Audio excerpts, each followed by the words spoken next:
mooy ci assemblée nationale bi le premier ministre Ousmane Sonko est là vêtu sol yéreem bu blanc teg ci koppati bu blanc mi ngi noonu kon nag ñu taaxirlu léegi d'un moment à l'autre le président de l'assemblée nationale bu ko defee itam mu daal di ñëw def li nga xam ne mooy liggéeyam daal di ko yeggali ndax nag li ñuy xaar ci déclaration politique générale bi bari na gis ngeen député yi nga xam ne ñu bari ci ñoom dañoo ñu baal ma ci moom bi mooy dañoo xiif ki nga xam ne moom mooy le président le premier ministre Ousmane Sonko.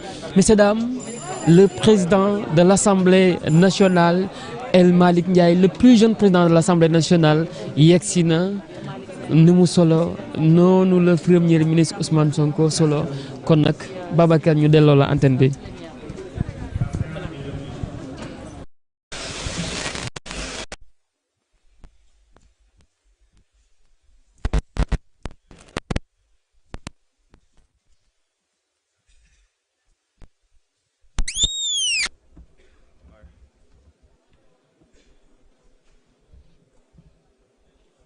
Honorable Yoba Baldé, vous avez la parole. Honorable Abdou Karim Sall se prépare.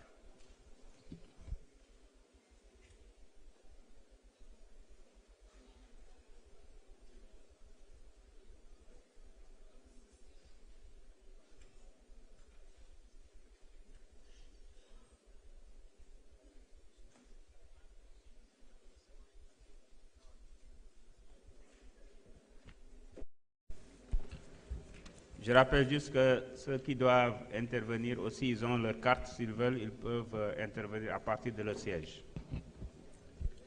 Merci, Monsieur le Président.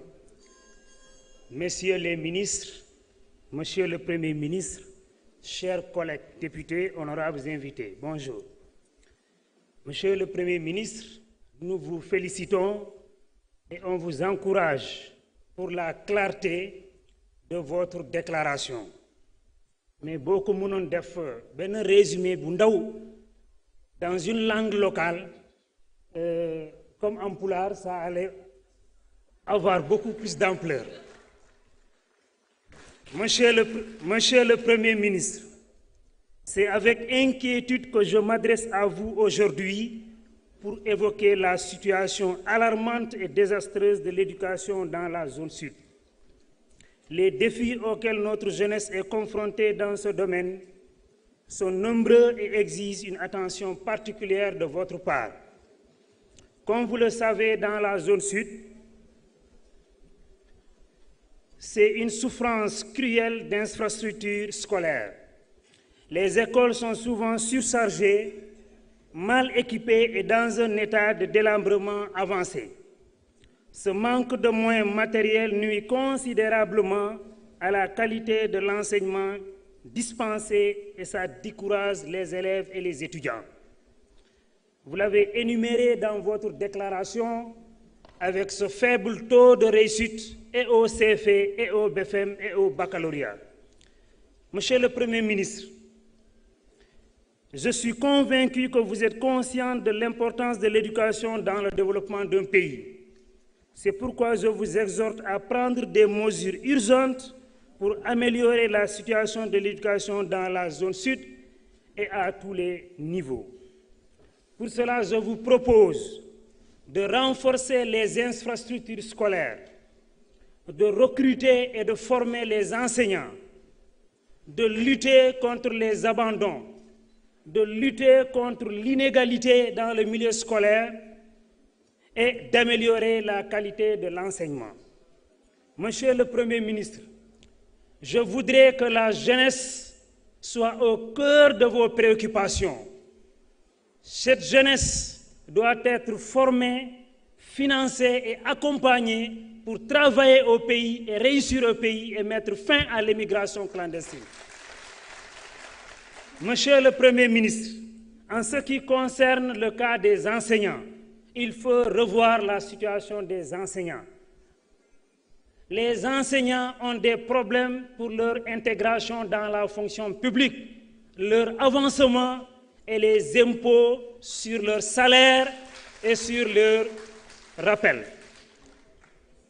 bandiraɓe enen piw en nani déclaration président Ousmane président le premier ministre mbo wiyo mbo walla ɗen ninna ɓantorɗen monsieur le premier ministre koldannaɓe e cowli université maɓɓe o gasne aéroport o gasne le dragage du fleuve amen o minen cohli mbo assez pour min mbawa hen wurde monsieur le premier ministre la boucle du Fogny et la boucle du MIF c'est une préoccupation de la population monsieur le premier ministre le monde rural souffre énormément dans les domaines des infrastructures mbadi mandinkol ini jonten ini courant ten ini école béton ten ini hôpital béton ten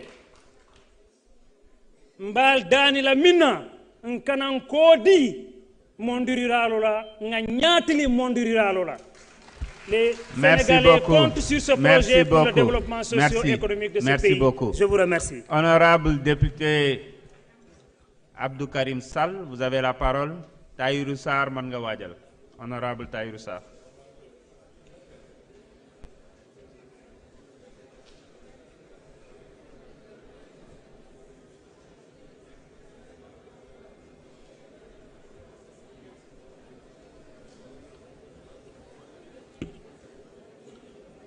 S'il vous plaît. Monsieur le Président, Monsieur le Premier ministre, Mesdames et Messieurs les ministres, bandiraɓe mi salmini on goto fof inde mum e yettode mum to woni eno woniri. Monsieur le Premier ministre, sénégalais yi jox nañ leen lépp laaj ngeen présidence ñu jox leen ko laaj ngeen majorité assemblée nationale ñu jox leen ko laaj ngeen budget bu duun ñu tànnal leen 6,600 milliards ñu war leen ko jox monsieur le premier ministre loolu yépp parce que da ngeen dig sénégalais yi lu bari te tabaraka wa taala nee na yaa ayyuha alladina amanu lima taquluuna ma la tafaaluun kabura maqtan inda allahi an taqulu ma la tafaaluun. Monsieur le Premier ministre, sénégalais yi ñu ngi lay xaar sur la vie chère. Monsieur le Premier ministre, jàpp naa ni nawet bii di ñëw seeni nawet lay doon na ngeen bàyyi xel ci inondation yi nga xam ne moo am Dakar moo am Touba moo am Kaolack les crues dans la vallée du fleuve à Kanel à Matam à Bakel à Podor et à Saint-Louis. Monsieur le Premier ministre, dégg naa la sànq ngay wax que vous voulez faire revenir la surtaxe sur les appels entrants. Monsieur le Premier ministre, ce n'est pas une bonne décision. Monsieur le Premier ministre, le temps ne me permettra pas de développer. Waaye su fekkente ni légiférer nañu indiwaat la taxe sur les appels entrants, les opérateurs locaux vont le répercuter au niveau de leur vis-à-vis à l'international, qui vont le répercuter aux Sénégalais qui sont dans la diaspora et qui vont avoir des difficultés à joindre leur famille. Monsieur le Premier ministre, temps bi mayuma waaye. Merci beaucoup. Adjaraama Seydi Sall.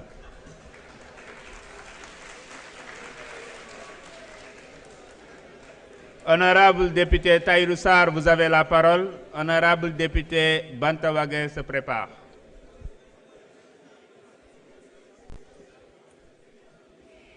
Assalamu alaikum, Monsieur le Président, Monsieur le Premier ministre, chers membres du gouvernement.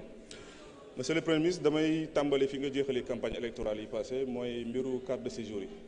Fena on s'était donné rendez-vous te yàlla indi nañ fi mën ak yow tey pour ñu wax ci fi may njëkkee